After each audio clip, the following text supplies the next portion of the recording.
Hello, my dear viewers. This amazing story will be very instructive for you. It is very interesting and beautiful. I wish you enjoy watching it. You know, even if I could, I'd still prefer surrogacy, said the beautiful brown-haired woman with smooth porcelain skin.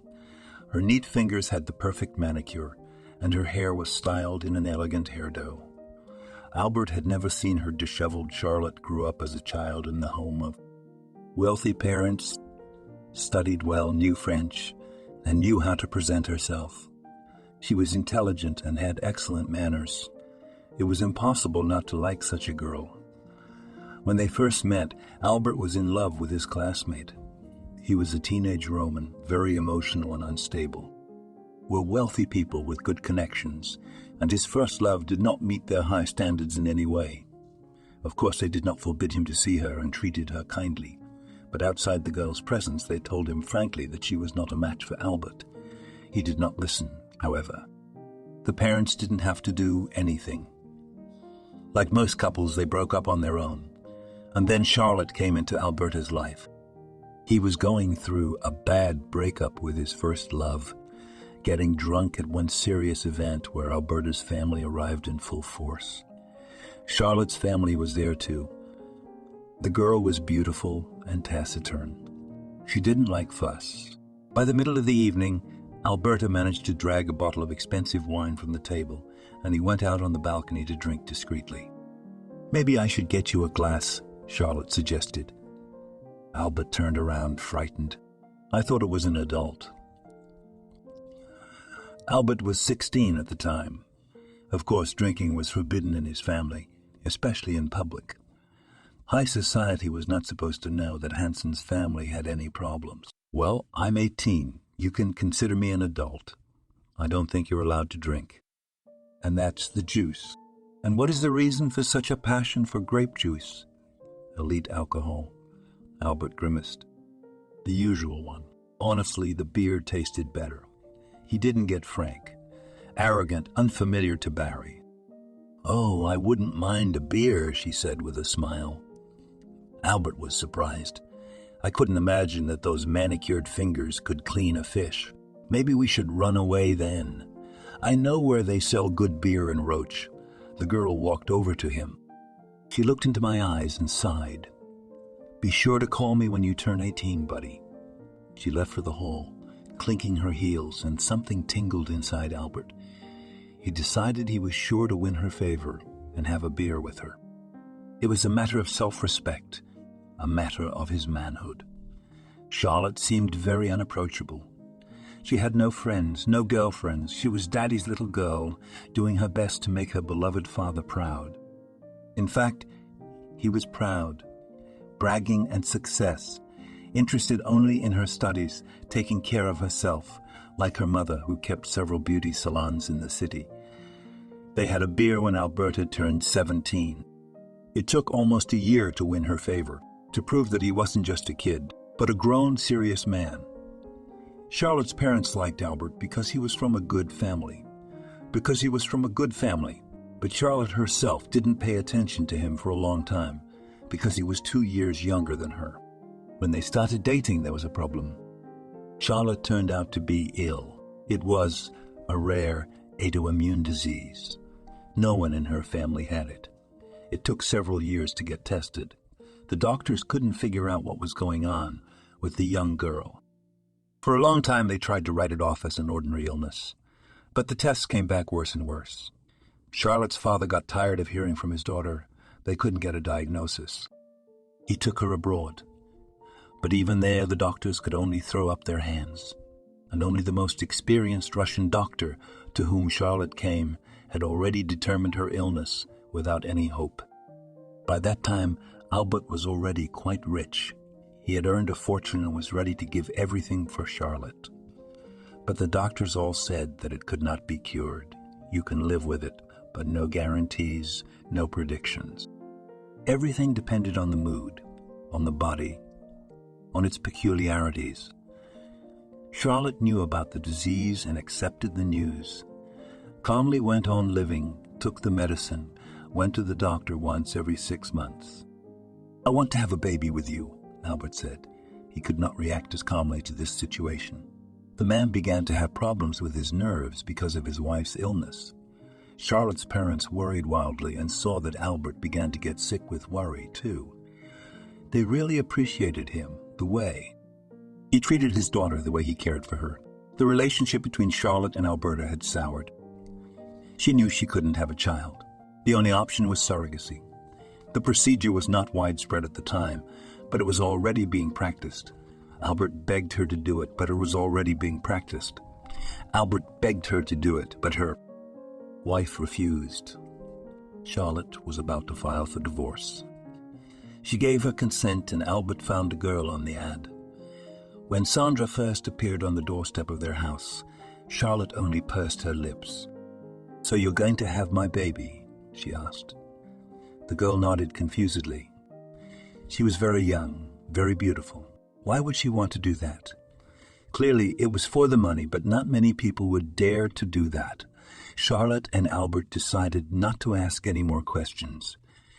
The procedure was a success. It worked the first time. Even in those days, each attempt to implant an embryo cost a lot of money. Albert was willing to pay for any number of attempts. The doctors warned that several procedures might be necessary, but it all worked out at once. During her pregnancy, Albert visited Sandra, asking how she was doing, taking her to the doctors himself. Charlotte, on the other hand, wasn't interested, as if she didn't care. She was aloof, alike worried very deeply inside. Albert would tell her about the baby, and she would just nod and change the subject. He noticed that the tiny apartment where Sandra lived was always clean, tidy. Her mother lived with her, but Albert never saw her. Apparently the woman was at work, and when he came over, when he was alone with her, Albert berated himself for his own emotions. His heart began to beat faster. He stuttered and blushed and felt like a schoolboy. Actually, Sandra was also modest, quiet. She would lower her eyes ashamedly when it came to personal matters. For instance, she was embarrassed when Albert asked her to touch her belly. He was terribly anxious to touch and feel his baby's movement. "Sandra, is the pregnancy going well?" he asked. Albert was seriously worried, did not skimp on any procedures. However, after several visits to the expensive fee-paying hospital, Sandra got registered in her clinic, where all the doctors were familiar to her. She saw that Albert was paying a lot for appointments, and she was very uncomfortable. The girl grew up in poverty and was used to saving money on everything. She was frankly embarrassed that she was being charged such insane amounts of money, especially considering that free clinics could do the same thing. Millions of people give birth, Anna. Requires special treatment. Sandra was the kind of girl who never complains or asks for help. She grew up with her mother, and from a young age, they could rely on each other and no one else. Albert remembered well the day when everything changed. He drove home from work, parked the car in the bay when everything changed. He drove home from work, parked garage, and entered the house. "Charlotte, I'm home." There was no answer. It was too quiet. When he left for work, Charlotte was still asleep, and he tried not to wake her. He entered the room and saw that Charlotte was still in bed. He walked over and gently touched her shoulder. It was cold. Everything else was like a fog. Albert realized what had happened, but he couldn't get a grip. He was hysterical. He called the doctors and took a long time to explain exactly what had happened. His lips were trembling. His hands could barely hit the phone buttons. "She died at my dead wife's house. Cold all over. Come, please." Albert remembered asking the doctors to resuscitate her. "Dovey." "She died yesterday," sighed an elderly man in a white coat. And it turned out that the disease had progressed. It couldn't take her heart. Charlotte just fell asleep and did not wake up. It is difficult to describe what happened in the days that followed. Her parents were heartbroken. Albert was in an even worse state. Even Charlotte's mother asked him not to kill himself so badly, to think about his health so badly, to think about his health. It's hard for all of us, but pull yourself together. If Charlotte sees you now, it hurts for her sake," said the mother of the deceased. Albert was sobbing, shaking so much that even the pills didn't help. When the coffin was brought and he saw her, he fainted. He came up, didn't take her hand, said something, and collapsed without feeling. He was not at the funeral because he did not wake up until 24 hours later.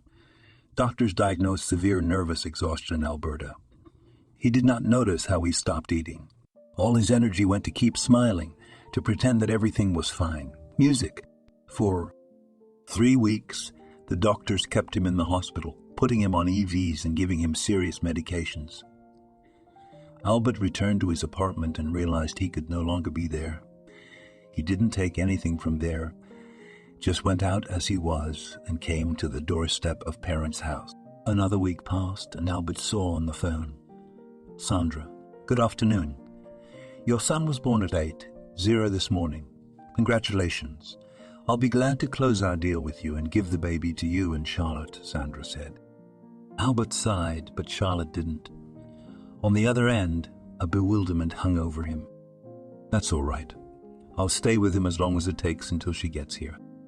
You don't understand, Charlotte died almost a month ago, so I didn't call you. Forgive me. I was in the hospital."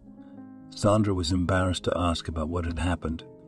She thought it must have been an accident since Albert ended up in the hospital. "I'll come right over." "Where are you?" he asked. Albert took his son in his arms and smiled. He had Charlotte in his eyes. The lost meaning of life was found in that very moment.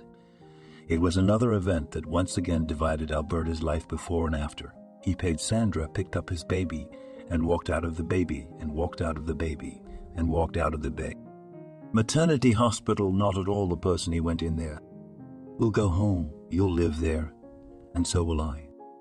I don't have to take you to your parents," Albert told the baby. He received from the staff at the maternity hospital special formula instructions where to buy them. He was told about the finer points of caring for babies. Of course, at first his mother helped him. She moved in with him and taught him how to care for the baby. And then Albert left all affairs and completely took over the care of his young son. The benefit of his financial situation allowed him to step back for a while. Choose a name for Alberta.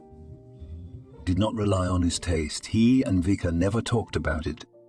Apparently, she felt that she would not hold her child in her arms. Only now Albert understood why she was reluctant to go for this procedure. At the same time, he didn't understand if she didn't understand, if she didn't care. He was bored, chastising himself, grieving. Many feelings were mixed up in him, and it was not easy to separate one from the other. Albert chose the name Victor, but his wife's mother was against it. Let the boy have another destiny. We were told that the disease could be hereditary. He took the child in his arms and said, "He doesn't fit his mother's name. He's different. Let it be Maxim, Maxim." Over the years, this decision grew stronger.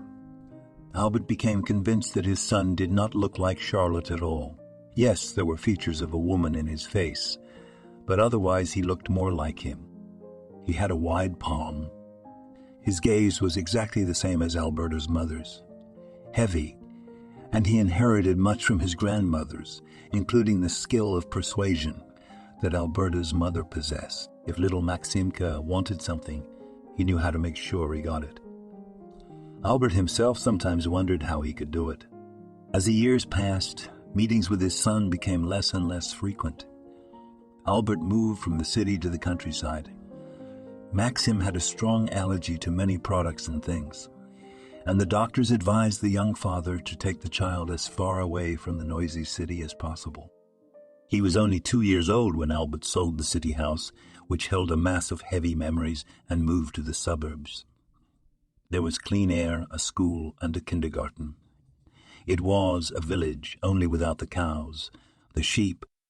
There lived mages who could afford such a way of life. There was a properly organized infrastructure, and at the entrance to the village, every car was inspected by the local guards. Even in those rare moments when Albert was a son, they did not get along. Albert understood his child had an opinion on everything but could not accept what he was not. "I want to go to my grandmother's house," he said. Albert had already planned a weekend at home, but had to start the car and drive to Charlotte's mother's house. The 3-year-old boy with his wife's eyes twisted him around as much as he could.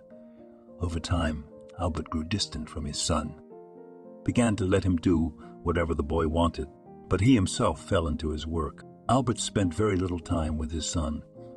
"You didn't seem very eager to see your father." By the time Maxim was 6, all his grandparents were dead. The boy became interested in astronomy, reading books about the stars, and looking through a telescope at night. It was his passion, his hobby. One day Maxim ran away from home and found himself in the woods. He walked for a long time before he realized that he was finally lost.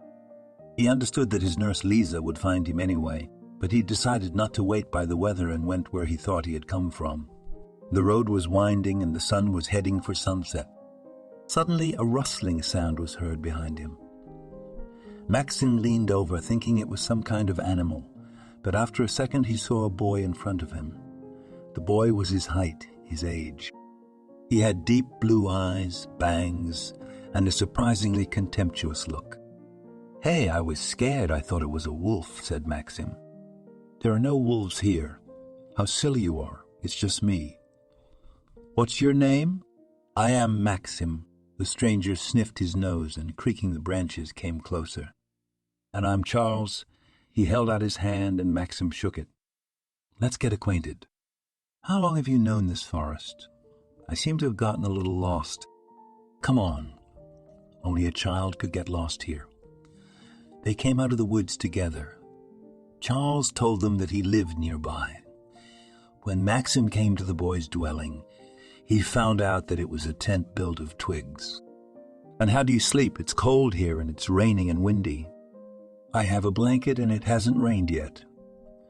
If I get cold or really hungry, I go back to the orphanage." "You're from there too, or you're from around here?" Charles sat down in his makeshift tent and crossed his legs. "I'm from around here." "Yeah, we moved here a while ago.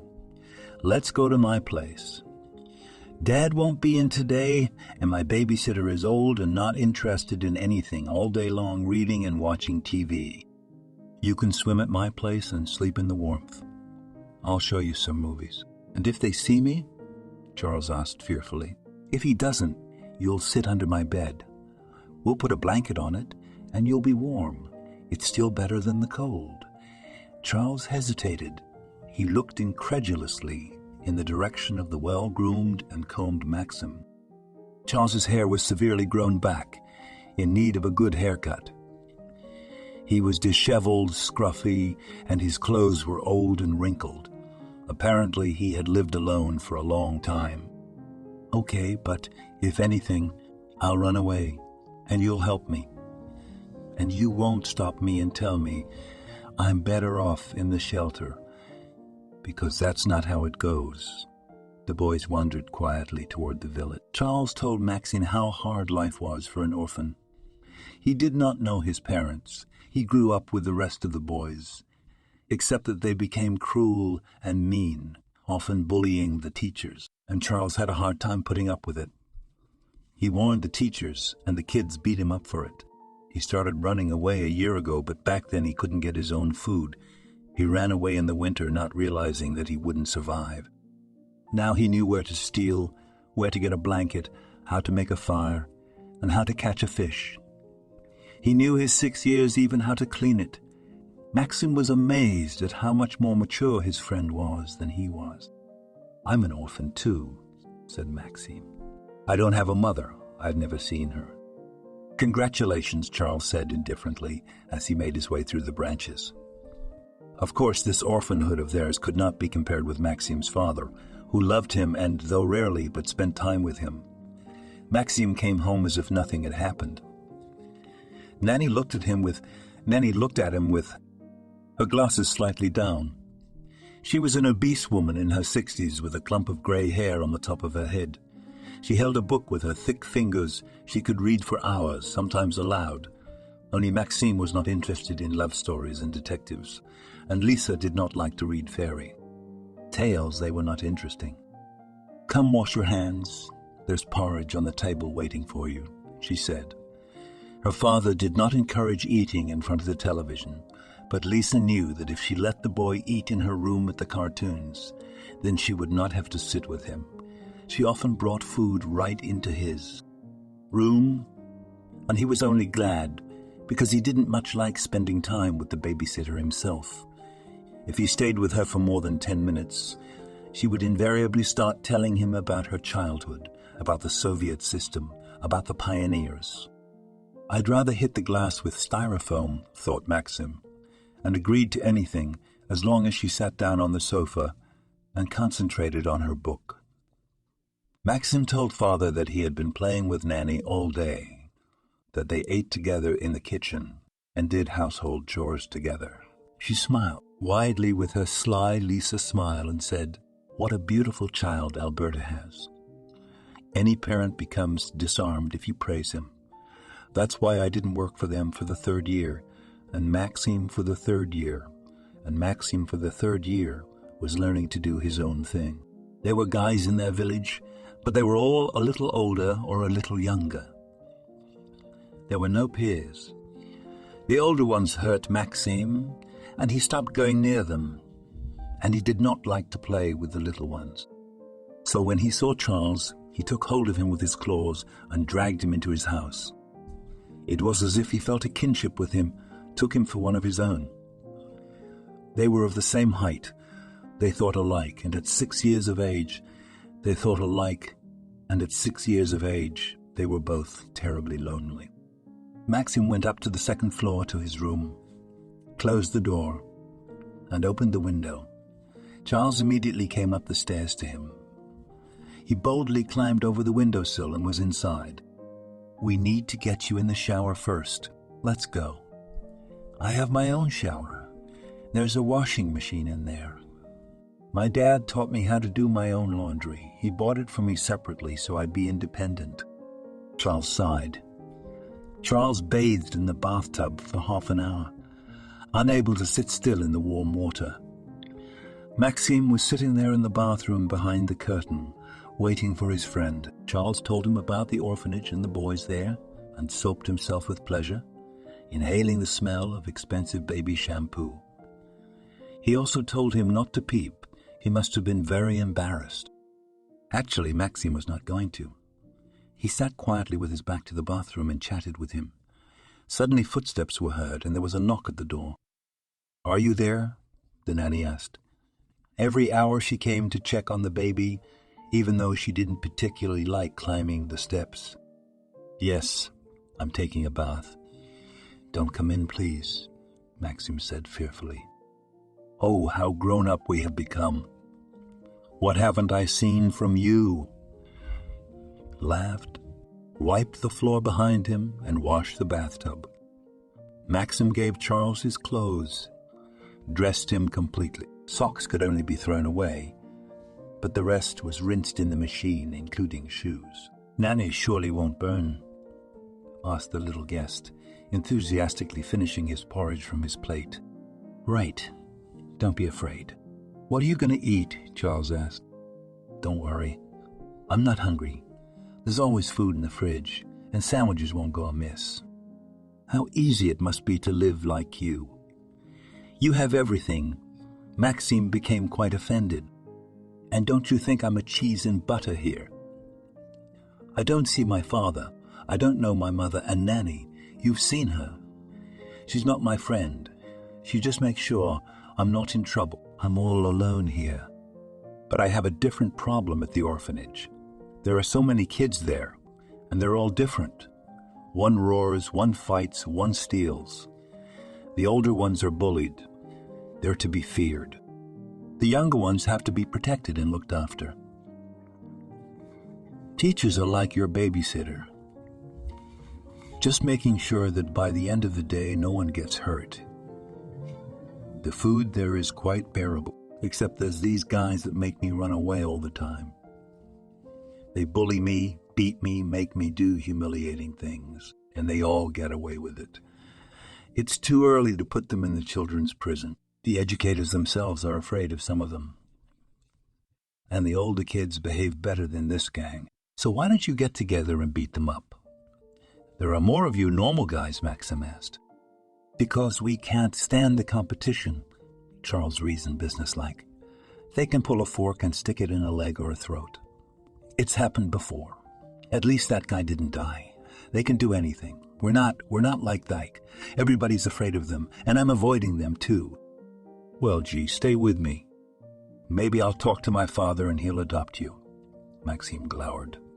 Charles shook his head. Well, I haven't told you everything. I wasn't really born in an orphanage. I got there about 3 years ago.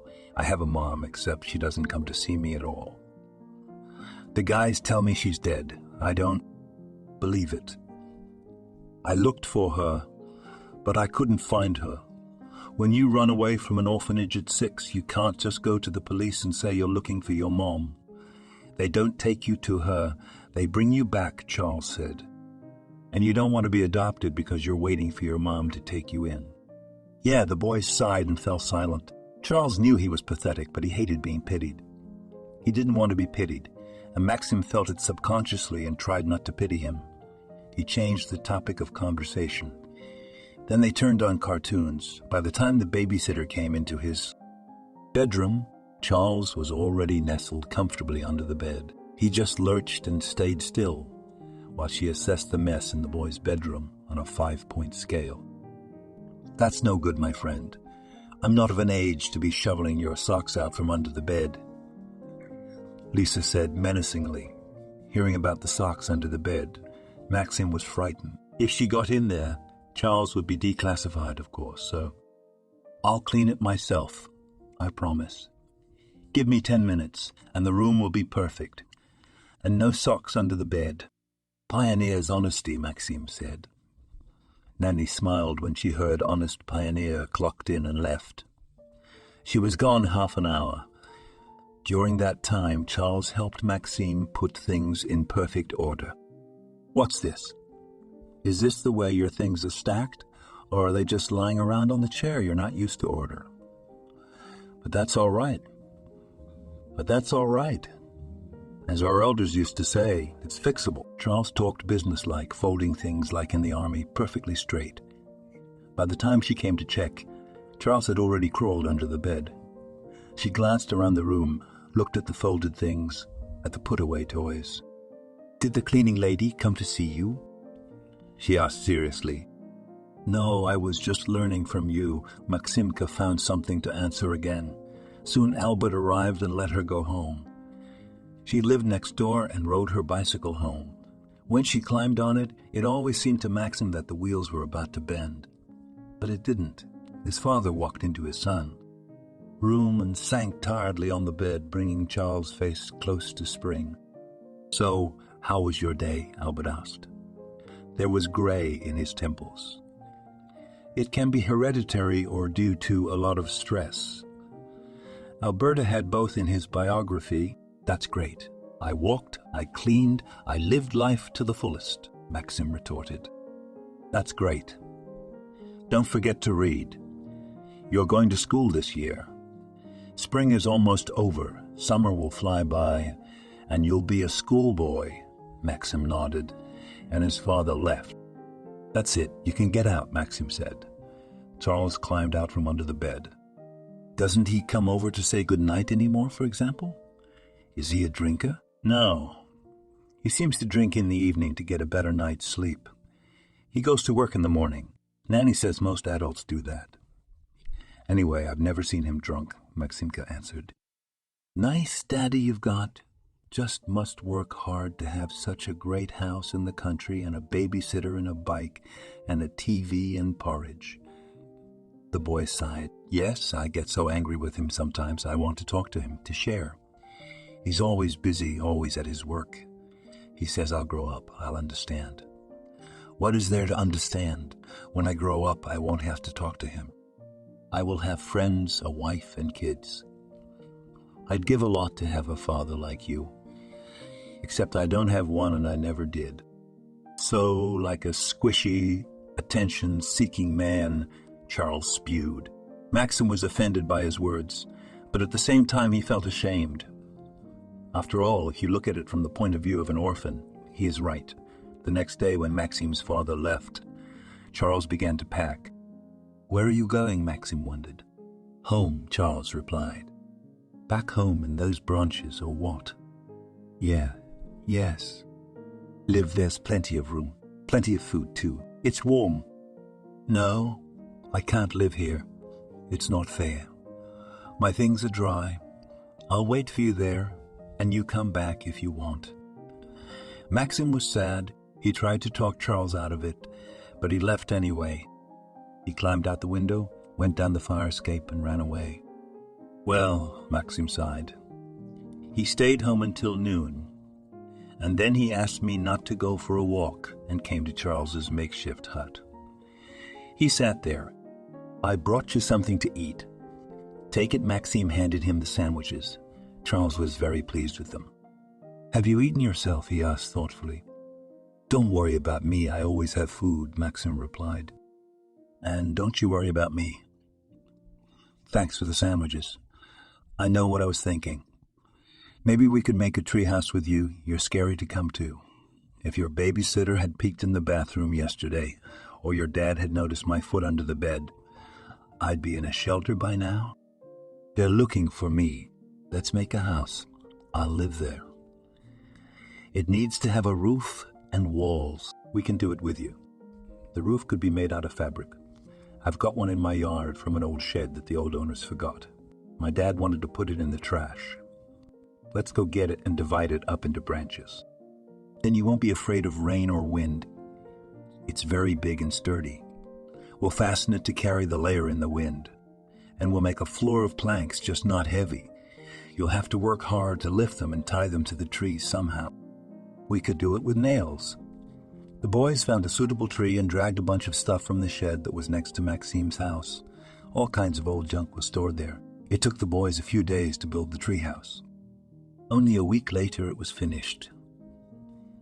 The boards on the thick, low branches lay unevenly, wobbly, but not falling down. Suspended the boys, you could well sit there overnight. Maxim fetched a homemade rug and bedded Charles on the canopy, firmly protecting him from the wind and rain. It was not a cabin, but rather a tree tent. There was barely enough room for one, but they still fit the two of them there on sturdy planks that they barely managed to drag in. For almost a month, Maxim would come running to Charles. They climbed into the treehouse and chatted for hours, playing board games, of which Maxim had plenty, only there was no one to play with. They became real friends. It became real friends. It was May, and the weather was warm. Charles no longer ventured out and came to Maxim's house. Only once, in a severe thunderstorm, when he was afraid to be alone in the woods, he came to his house, climbed up the stairs, and quietly knocked on the glass. Maxim was already in bed. "Get in quickly." Maxim let the boy in, and he was inside. "I'm all wet. What a weather we're having." "Yeah, figured you'd be scared on your own." "I came to support you tonight," Charles said. "I'm not going to tell my friend he's afraid of thunderstorms. Take my shirt and shorts here." Maxim held out his other clothes. "Okay, just turn around and don't turn around," Charles said. "Come on, kid, why are you embarrassed?" "I'm not shy. Just don't look at everything," Charles insisted.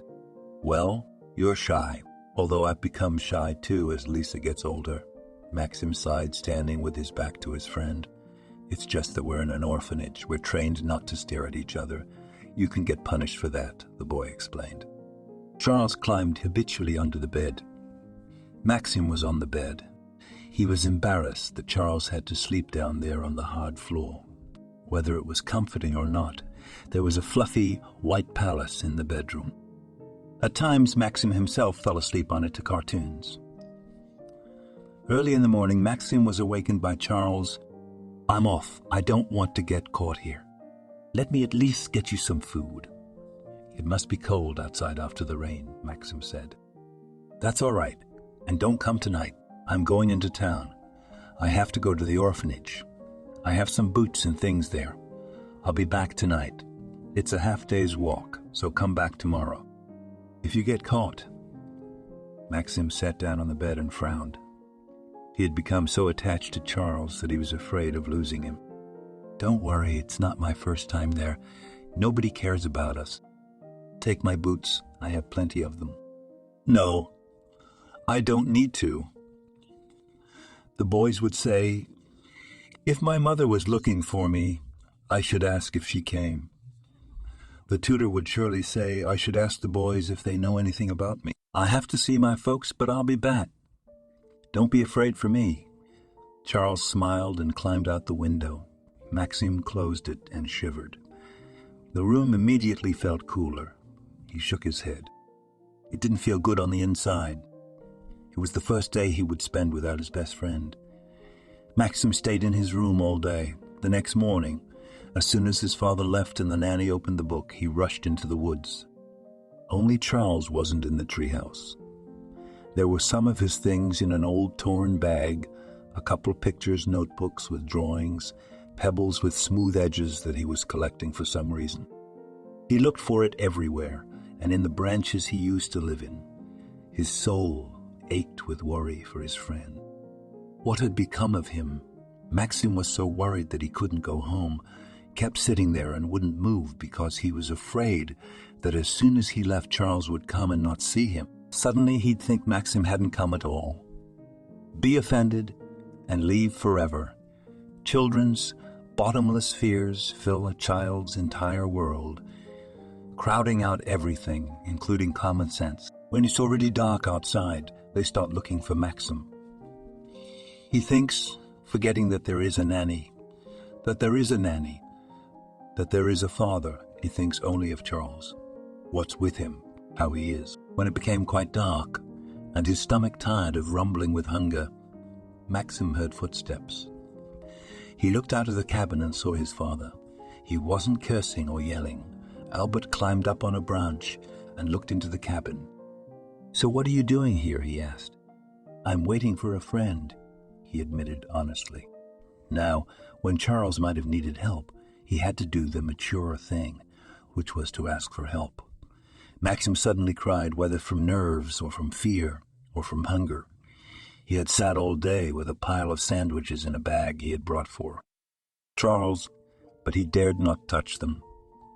He neither drank nor ate, but just sat and looked around, waiting to see if Charles was about to show up. He should have been back yesterday. "Well, come on, come here." Albert pulled his son out of the cabin, went down with him to the ground, and walked towards the house. The boy roared and put his arms around his father's neck and his legs around his waist. At home, Albert told the nanny to make sweet tea for Maxim. She was frightened that the child was nowhere to be found and called Albert in the evening. She herself was guilty, she knew it, so she didn't leave. She waited for Albert himself to let her go. "You sit and read a book and get a car," and gave her grandson a tablet. Maxim, after drinking the sweet drink, felt better and told his father the whole story, how he hid Charles and how they built the house. Dad was amazed at how much he didn't know about his own son. "And how could you not know that he spends half the day in the woods?" Albert lamented. "He didn't dare go there himself. There were snakes and all sorts of other critters. He played in the yard. I used to go out and have a look. Sometimes he'd ask me to walk the circle," Lisa lied defiantly. "How was I supposed to know he was running in the woods?" "But how could you not notice that in our house that boy Maxim decided to stand up for the babysitter? You didn't know either, and Lisa goes home at night. She couldn't see him. And you could if you came to see me more than once a day." Albert blushed, thinking that if Charlotte could see him from the sky right now, she'd definitely take a side right now. She'd definitely take a side. "Forgive me, please. Lisa, forgive me. I was in a hurry. It's my fault. You're not a girl chasing him into the woods. You did everything right. I'm so grateful to you. I'll tell you what, you have tomorrow off. Paid time off. Take a break from us. Come back the day after tomorrow. I'll take tomorrow off from work and we'll go look for your orphan boy. We'll get acquainted. Ask who he is. Maybe we can help him in some way. Yes, let's go to him. Maxim calmed down a bit. Liza was happy and galloped home, almost galloping. The story ended very well for her. Maximka, on the other hand, didn't sleep for most of the night. Sleep came to him only in the morning. Albert looked into his room and decided not to wake him. He went to the same cabin, took this Charles's things. The sandwiches that Maxim had left him lay untouched. Albert took it and gave it to the stray dogs on the way. Albert came home, looked in the bag. In addition to the children's drawings, which confirmed that Charles was real, they were fictional. There were pictures lying there. The pictures were of the same woman, and Albert almost lost his balance when he gazed into the pictures. A mug of freshly brewed coffee fell out of his hand and broke. His feet were scalded by boiling water. Albert looked again, more closely. There could be no mistake. It was definitely Sandra, the same Sandra who had carried Maximka out for him. But what could that mean? Maybe she was sending that boy to take Max to her. Maybe she wanted to get to know him better. Who knows what this woman wants? Albert tensed up. His heart, even without coffee, was beating frantically at that moment. Now I'll clean up. We'll have breakfast, and then we'll go to the city shelter. At breakfast, my son was in high spirits. He believed that today he would find his best friend. How do you know which orphanage he's in? The boy asked as he ate his sandwiches. There's only one in town, as far as I know. But if there are two, we'll go to both. We've got to get your friend's stuff back. Albert was tense. He felt threatened by the photo he saw. There's no such thing as a coincidence. It's not a movie. Dad, can you adopt him? Asked Maxim. Albert looked at him seriously. You'd like that very much. I won't ask anything more from you for the rest of my life if you agree. I swear to you, he's in a really bad place. It's horrible. He's a good guy, modest, shy, a little caring. He's very kind. And the kids at the orphanage are mean, too. He runs away because of them and lives on the street until it gets cold. Let's find him and get to know him. I'm not telling you no, but it's not an easy decision. I need time to think, and I need to know everything about the boy. Don't rush things. We won't leave him behind anyway. If you two are so good friends, I promise. Maxim felt a little better. Soon they got into the car and drove into town. It was about 8 kilometers down the highway. The town was small. Maxim found the address of a shelter on his phone, and an hour later, they were on the doorstep. We're looking for a boy. These things belong to him. He often runs away. And my son has become friends with him. He really wants to see him. Is worried about him. The caregiver frowned. We don't have a boy like that, and no one escapes, she said sternly. Maxim was frightened that he wouldn't find his friend, that this woman was lying to hide Charles from him. Maybe they were seriously punishing him. Then I'll go to the police. I have to find out who this boy is. Here are his things. He handed the bag to the caregiver. When she heard about the police, she sighed. No boy, I told you, but there's a girl. These are her things. What? You didn't think? And they made him take off his shoes at the threshold and led him down a shabby corridor to a room with only a table and 2 chairs on either side of it. Soon the educator led Charles there. Hey, I was so worried. Maxim hugged his friend but then pulled away. What are you, a girl? Well, to be honest, yes I am, she smiled. Only now Maxim saw that her features were completely female. Only her haircut was masculine. Why didn't you tell me right away, he wondered. Boys don't want to be friends with me. And if you introduce yourself as a boy, then the adults want to help the boy gladly, but the girl is immediately dragged to the police station. I lie. I asked for money for the train, and they give it to me. And when I had long hair, they always dragged me back to the orphanage, so I cut it off myself with scissors. The nurse had to cut my hair to look like a boy. Maxim smiled. Why did you ask me not to look when I was changing and bathing? It would have been quick. I would have been quick. I would have made friends with you anyway. You're great." They chatted and couldn't tear themselves away from each other. Albert went out to the teacher to ask her about Charles. She came to us almost 3 years ago. The mother was deprived of parental rights. She was either an alcoholic or a prostitute. God knows what she did for a living. But Social Security is not going to harm a child. If she was deprived of it, then she deserved it, just like everyone else. At first she came here. She fought me off. I let her meet me. I am not a monster of some kind. She went almost every day, and then I told her straight out. The girl is already worse. Her soul is torn. Let her get used to living here. She didn't listen to me, of course she went, and then in a moment she was gone. Charles waited for her very much. The boy started teasing, said mother had left or died, and it had been a long time since she had come here once. She didn't even come to look. We can all see how it used to be. She must have really died. Or maybe she was imprisoned, who knows? Listening to the educator's story, Albert only pursed his lips. That didn't sound like Sandra. He didn't say he knew her personally. Do you mind if my Maxim is still Charlesum? They've become very good friends. I'll probably have to ask for adoption. I don't want to keep them apart. And I have to go away on business. Albert wasn't sure if the caregiver would approve, so he handed her a $2,000 bill. Let it stay, she nodded, shoving the money into her pocket. Now he was sure there wouldn't be a problem. He got in his car and made a few calls. His employee was the wife of a policeman, and not just a cop, but some head of the local Department of Internal Affairs. He asked for her help, and in 15 minutes he had all the information he needed on Sandra.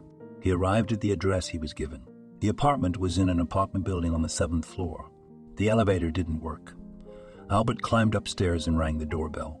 Sandra answered it. She hadn't changed at all in 8 years. Of course, she recognized him. She was not so much surprised as frightened. Albert smiled at her, but Sandra even took a step back, covering her breasts with her hand. "Good afternoon, Sandra. I didn't mean to frighten you. I'll explain everything." She nodded and stepped aside, inviting the guests into the house. The inside was perfectly clean. There was no hint of morality or drunkenness. Maybe she was coded. "Why did you come to me?" she began, very friendly. Albert sat down in a chair and interlocked his fingers. He told her, the boy who turned out to be a girl, her daughter.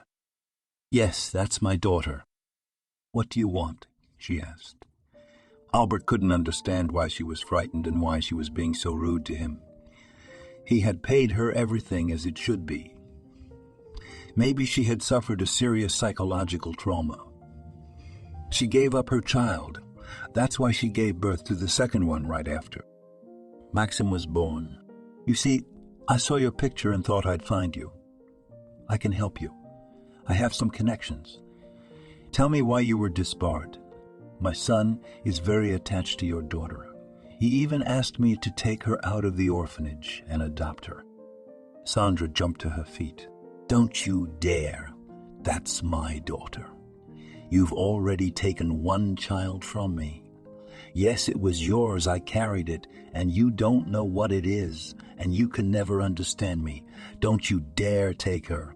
Albert rose to his feet, holding out his palms to Sandra. Okay. There's no need to be nervous. I'm here to help. I got it. I'll give it back to you. I just want to help. You have a wonderful daughter and you gave me a son, and no amount of money can make up for what you did. I'll owe you the rest of my life. I'll try to repay you as much as I can. Tell me what happened." He sounded very convincing, and she calmed down a little. "If you found my address, you must have seen what was written in my file, but it's a lie. They said that there was supposedly almost a brothel in my apartment. They found witnesses, neighbors, confirmed everything. Only it's a lie.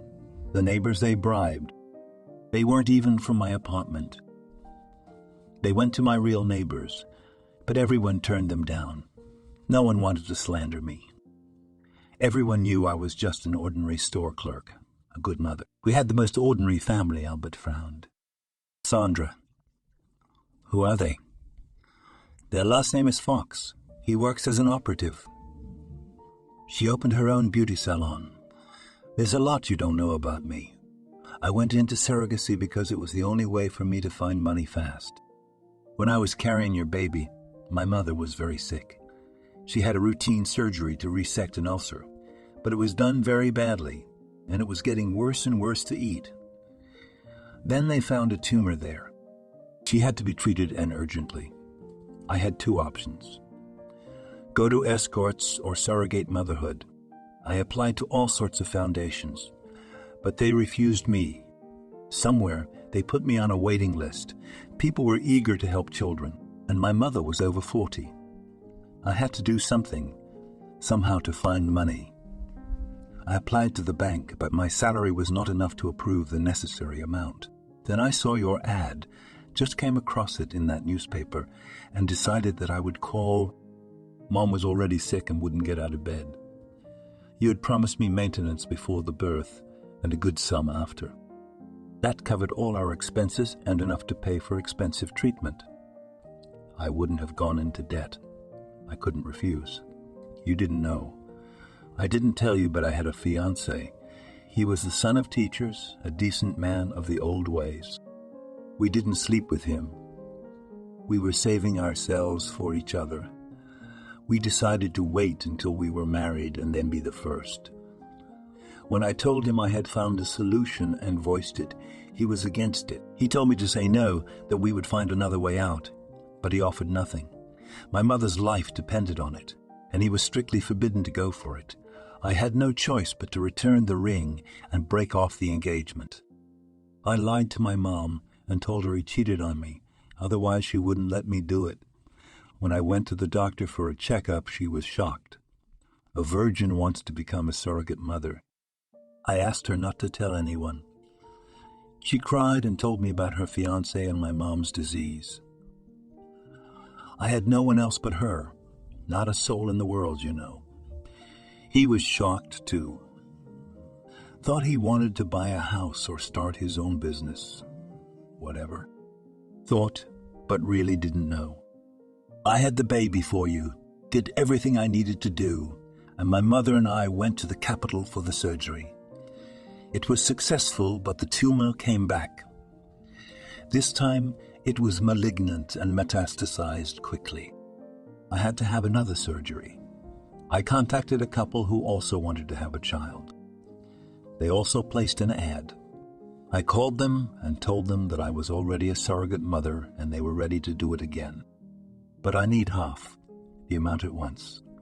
Otherwise, I don't agree. Foxes weren't like you. They paid me part of the money. We did the procedure, and that was it. At that point, they didn't call, didn't ask about me. I took care of my mother. I must have been very nervous about the surgery, and I had a miscarriage. I was already 4 months pregnant. Then my mother underwent surgery for a long time. She had chemotherapy courses. When the surgery was done, the doctor came out of the room and told me she had died. She couldn't withstand the intervention. He said it was even better. The tumor had given many metastases if she hadn't passed away. So during the surgery, I buried my mother, and after that, I had a miscarriage. The Foxes came to me at the hospital. They said that I should not have dealt with the mother. I should have thought only about their child. They demanded the full amount and moral compensation. I checked out, went to the bank and got approved. Paid him what they gave me and exactly what they paid for the embryo implantation. The loan was approved for the long term. I was ready to pay it off slowly.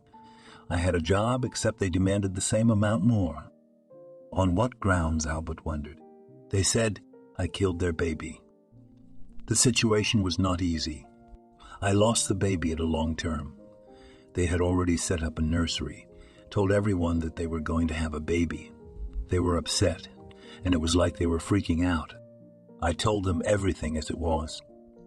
But they didn't care about my problems and blamed me for everything. In the end, they sued me and lost.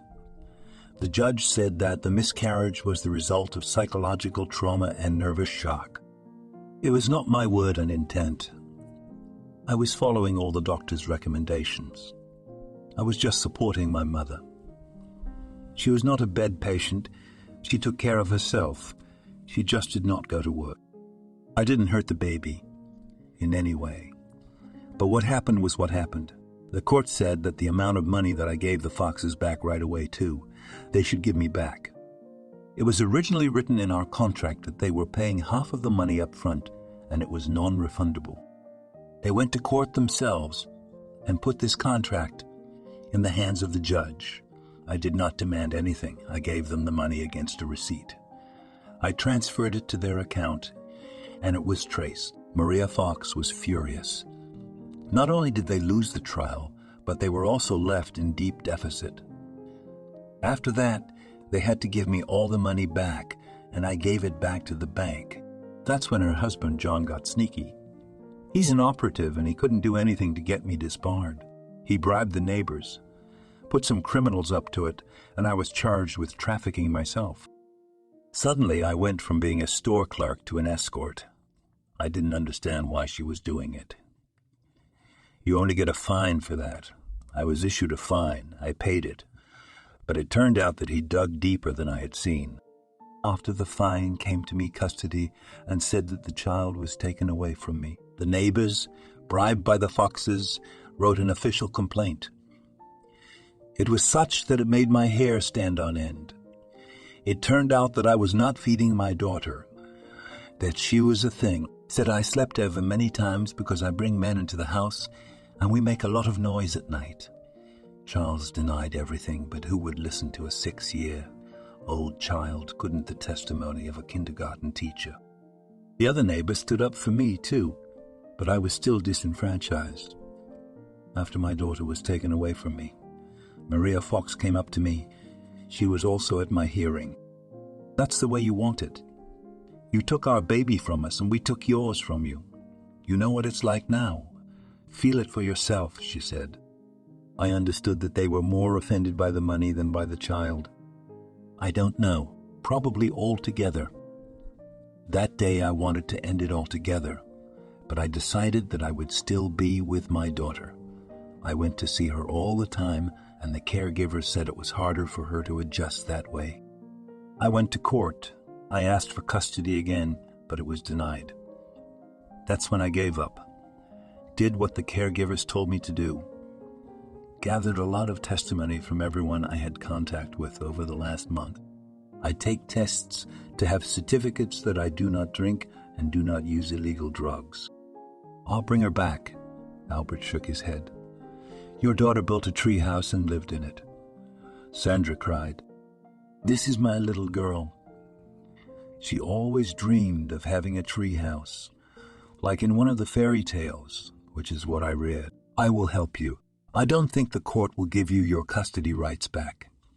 That John must have bribed someone in the court, or you wouldn't have been disbarred.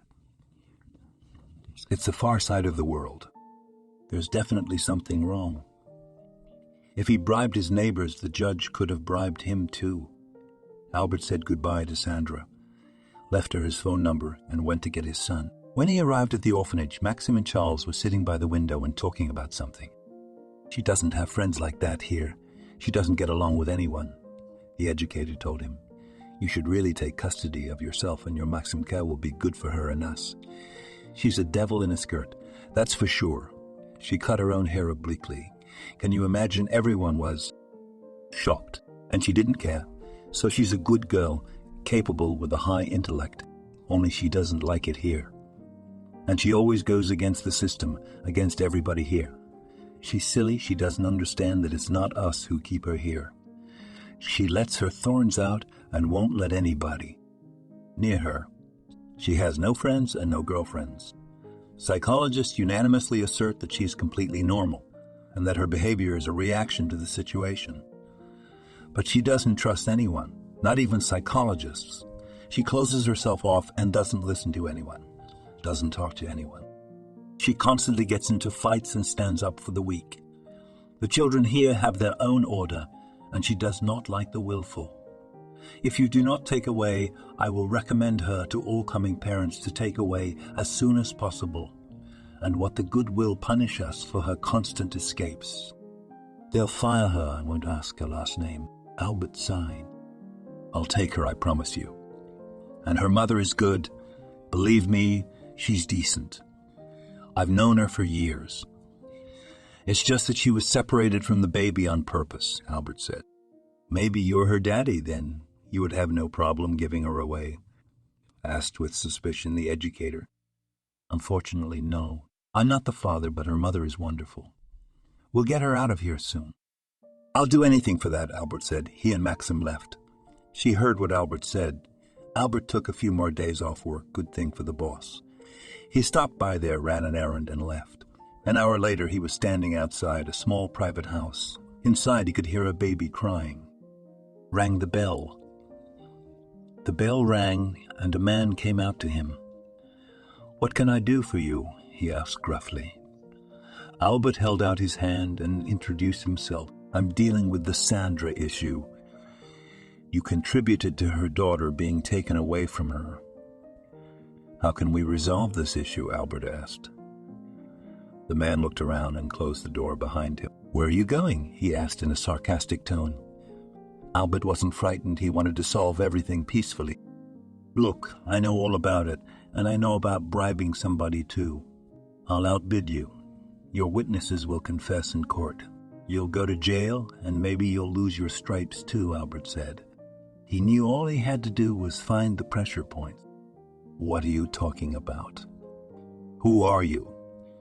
And no fool would testify against himself. It was them who gave false testimony, not me, smiled the insolent operative. And they will say that they were under pressure, that you didn't pay but intimidated them, and they won't be threatened. Plus I'll pay him extra, and you'll go to jail. Look, I don't want all that. I just want my baby back with its mother. You did a terrible thing. It wasn't her daughter's fault. And it's not Sandra's fault she lost your baby either. She was a girl, went into surrogacy to save her mother's life. Do you have either a conscience or some humanity, or do they take away your entire moral set when you are admitted to the organs? In fact, what are you doing? You need the money. I'll pay you back. The man didn't listen any further. He punched Albert in the face, then punched some more. With the first punch, he broke Alberta's nose, and he could no longer answer. He just shut down, gasping in pain. And John kept pounding on him, hitting him hard with his legs and hands. When his fury was over, he walked over to the battered Albert and looked him in the eye.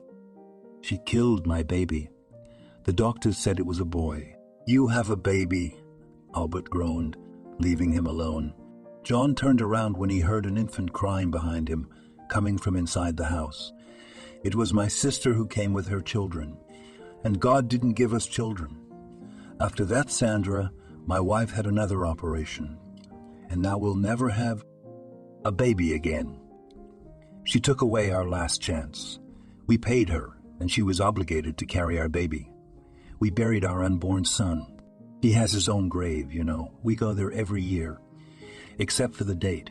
There's only one date of death on it. He was never born because of that thing. Her problems were more important. Mother couldn't be brought back by worry, but it could kill our child. It's her fault, the bitch. Why she should have a child and we shouldn't. Her mother died. Mother, don't you understand? It wasn't her fault. She shouldn't have been sedated. It could have hurt your baby. And how could she not care about the death of her only family member? She had no one. If you had been interested, if you had helped her, at least with the funeral, maybe she wouldn't have lost your baby. The new ones called once a month, and you weren't interested in her problems. It's your own fault. Albert got to his feet, but John put him on the ground again with one punch. I don't want to see you here again, and if your Sandra tries to go to court again, I'll make sure they find a kilo of illegal drugs on her, and she'll go to jail for the rest of her life. And you're going down with that bitch. John left, slamming the door. and Albert realized he had to go to the hospital. He got to his feet, but he threw up. His head was spinning too much. He walked to the nearest bus stop and called an ambulance. An hour later, Sandra came into the room where Albert was lying. "How did it happen? He did it," she asked. Sandra was excited. "It's all good. I thought I'd solve everything through simple communication. But there's nothing human left in this John. His wife is having some problems. She's got some female problems because of it. Guilty people everywhere." Albert sighed. "You can stay at my house tonight with Maxim. I'll warn him and call the nanny. I would sign the paper myself and leave the hospital, but I can't even move my head. I have a concussion. Didn't the camera see you get hit? Can we use this? Is there a recording on the camera? But he's a cop. He'll get away with it. We're gonna need a different piece of evidence, a stronger one. Get a doctor's note saying you've been beaten up. Write a statement on him. That'll help. When you find the rest, I'll stay with Maxim, of course. Thank you, and I'm sorry. I almost got him killed." She leaned over and lightly touched his cheek with her lips. It was like an electric shock to Albert. He didn't expect it, looked into her eyes and smiled. "It's okay. We'll figure it out." He gave her his address, and she left, called already from his house. When Sandra got there, she let the nanny go and fed Maxim. He kept asking her about Charles. They talked, just them. Sandra listened as Maxim told about their adventures, about everything his daughter told him. He treasured and missed her. Sandra missed him even more.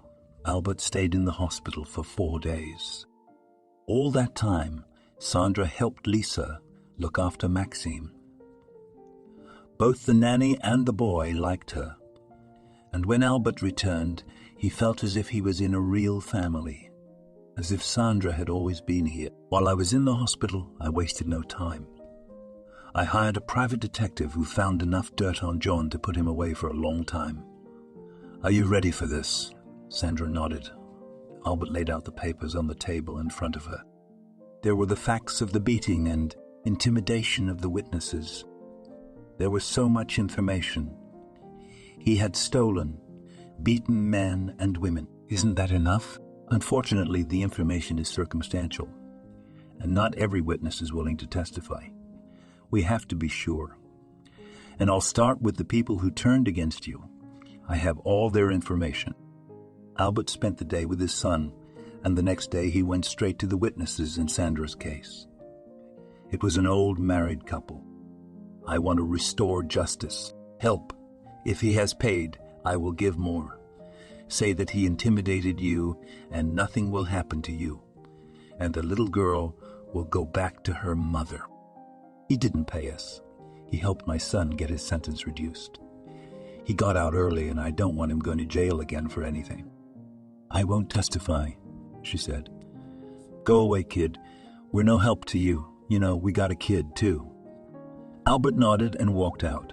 They didn't know that the whole thing was recorded on a hidden camera that she borrowed from the private detective who was helping him on the case. The same day, the detective pulled up that family's son's file and found out that the parole in his case had been fabricated. The paperwork was shoddily prepared. That's exactly the kind of thing you could pick on. But Albert needed someone else to go up against Fox. He found the guy John had brutally beaten. Tape had been deleted. It was unclear where the detective had dug up. Managed to get his name, and that's how he got on to him. Albert went to him, introduced himself, and explained, Why? What did you do to him? Albert asked, turning on the tape. I was his wife's lover. She was afraid of him. That's why she wouldn't leave. And he marked me in such a way that I barely survived the rest of my life. I had to be treated. Stay away from him, boy. Guys like him can kill you. I have no doubt he won't even shake his hand. Why didn't you go to court? He said he would kill me too. And his wife is not like him. Of course, Maria's temper isn't sugar, but she's a good person. Albert just shook his head. The young guy refused to testify too. Sandra left his house as soon as Albert returned. He offered to let her stay. He was terribly anxious to take her out to a movie tonight, to talk, to spend something he hadn't experienced in years, since his wife's death. The next day, Albert left the house and, waving to his nanny son, who was seeing him off at the doorstep, pressed on the gas pedal. He reached a curve and saw a huge black SUV blocking his path. Well, whatever happens, he said to himself, got out of the car and turned on the camera, just in case. The broadcast went straight to the network. The detective had access to the video. Albert knew that even if he was attacked now, it would help the case. That's alas. His surprise was unparalleled. Maria got out of the car. She was a long-haired blonde. Very pretty, even too pretty. The woman walked up to him and put her hands in her pants pocket. "You know who I am, and I know you're digging for my husband," she said. Albert sighed. "All I want is for the little girl to go back to her mother. You have contributed to her having such a serious childhood trauma. How do you sleep at night, and the little girl cries and wants to go home? You came to tell me that your husband will crush me, roll me into the asphalt. Don't, I'm not scared. I know I'm doing a good thing.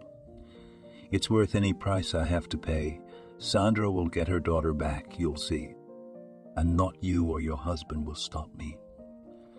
Maria lowered her head, and when she raised it again, tears spurted from her eyes. I was angry with her, but I cooled down, came to my senses, and asked John to back off. He was determined. He turned me against Sandra, said she'd gotten rid of the baby on purpose. I only found out later that it was a lie. He had let it slip. I asked him why he was doing that. I couldn't understand such cruelty. I was just terrified. No one knows. But the problem I had started because of John. He infected me when we were teenagers. We'd been together since high school. I got sick, and I had to have surgery for it. 1113, so I've only been to IVE. After Sandra miscarried, John ran me over, got drunk, beat me half to death. Then the internal bleeding started, and I had the whole thing removed. There was no way I could have children now. God, how do you live with him? And why is he blackmailing you? Albert was horrified. He says he loves me. He really does. He would die for me, I know that. It's just the way he is. We've been together for years. I'm behind him like a stone wall. He's reliable, just unstable. It's nerves. He's actually a wonderful person. Plus his work is distorting. He sees dead bodies at work every day. I want to leave him. You're right. Of course you can't do that. That's why I'm here. The man I love called me and told me you were looking for dirt on him. I brought it for you. There's enough here to put me in jail, and I'll testify in court. Tired of being afraid of him. Tired of being with him. The beautiful blonde handed Alberta a folder of documents. As he opened the first page, he realized that the information was enough to give her husband a few life sentences. He began, leafing through, and the hairs on his head moved. This man had killed, tortured, mocked. He was a real monster, a maniac. Albert slowly raised his eyes to Maria. He won't kill you for it. I'm the only one he won't kill, or he won't want to live himself. But if he chooses to kill, I'd rather die than live with that man under the same roof. Albert thanked her, and Maria climbed into her huge car and drove away. Albert, on the other hand, took the documents directly to the Internal Security Service of the police, having made copies of the photographs beforehand. After writing a statement and handing over everything he had, he took the original to the prosecutor's office. Then the detective helped him get the newspaper people involved. Some of the information was not leaked there, what the investigator allowed. They weren't all tied up. After all, John was a simple operative. His connection wasn't enough to get away with it this time. Albert went home, packed up Maxim's things, and took him and Sandra to his old friend's house. I'm afraid John will retaliate. You need to sit tight here. You wouldn't leave either, just in case he asked someone to kill you. They were in a small apartment across town. Albert left his car at the gate and took a cab to cover his tracks. Really feared for his life and for the lives of Maxim and Sandra. They stayed there until evening. It was about 7 when Albert turned on the news. Hi. A police officer was wounded today while apprehending a particularly dangerous criminal in the downtown area. It was learned that the suspect worked as an operative in the local department. He opened fire and wounded an officer. The shooting ended fatally. The suspect was wounded and died before the ambulance arrived. As a reminder, he is accused of 3 murders. Multiple counts of extortion, witness intimidation, and battery were found. The investigation will continue until there is complete clarity. Maximka was playing somewhere in the kitchen. Alberta's friend, who was also in the apartment and heard everything, sighed and went out somewhere. A minute later, he returned to the room with a bottle of champagne. It doesn't seem right. After all, the man is dead, Albert said, with a look of condemnation. Open up, Sandra said. I've been without a daughter for 3 years now, at his mercy.